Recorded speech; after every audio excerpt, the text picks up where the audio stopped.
Ianao efa nieritreritra hoe tena amin'ny toerako azy zany ve sa manao an'izay zavatra tokony atao fotsiny?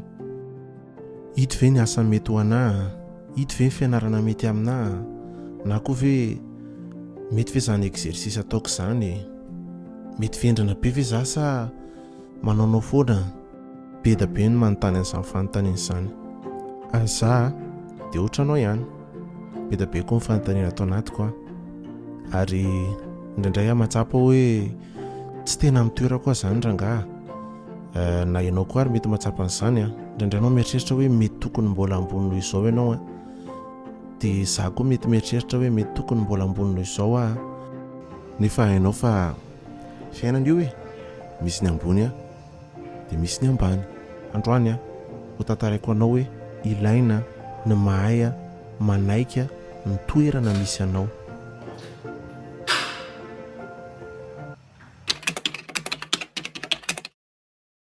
Eritrereto hoe mbola kely ianao misy zavatra be da be mbola tsy hainao. Ahoana ny fihetsika amin'izay olona manodidina anao, ahoana ny fihetsem-po izay tokony ho tsapa amin'izay zavatra rehetra ataonao dia ny olon-dehibe no mampianatra antsika an'izay zavatra izay, izany hoe mitaratra amin'izay ataon'ny lehibe ihany ny ataontsika zaza. Anontaniako ny tenanao hoe inona ny zavatra tena hainao, inona ny zavatra tena tianao atao dia jereo tsara.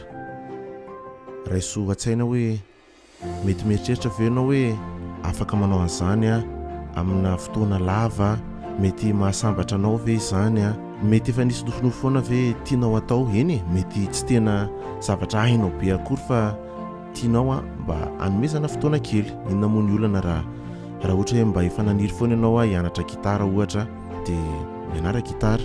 Raha efa naniry foana ianao mba andeha hanao sport izay eritreretan'ny olona hoe tsy mety aminao dia ataovy zany ataovy amin'izay fomba ahafitanao anazy, satria rehefa manao ianao dia mivoatra foana amin'izay toerana misy anao izay.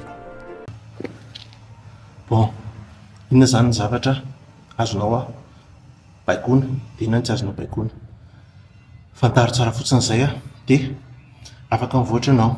Aleo izay zavatra azo kontrolena ny atao.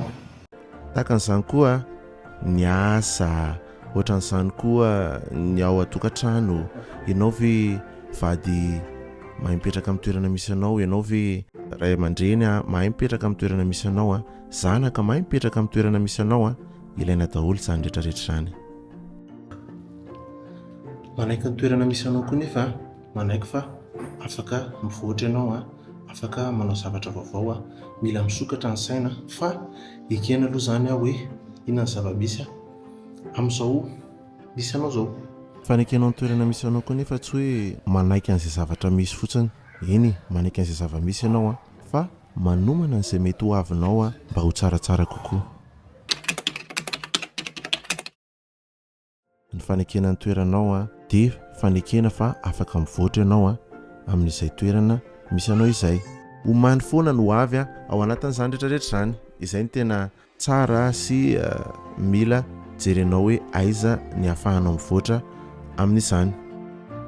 Ny tiako tenena amin'izany dia hoe isika rehetra dia manana mahasamihafa azy daholo, dia izay faminona izay zany mahatsara sy mampirindra ny fiarahamonina. Amin'izay toerana misy anao izay dia fantaro inona ny zavatra mampiavaka anao sy ny zavatra hainao dia izay jerena sy alalinina dia hitanao fa tena tsara be ny manaika ny toerana misy anao.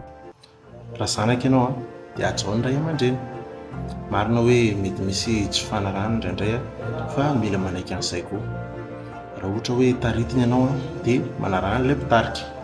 Raha ohatra koa hoe misy olona lehibe eo alohanao eo amboninao moa zany dia arao aloha zany izay heviny.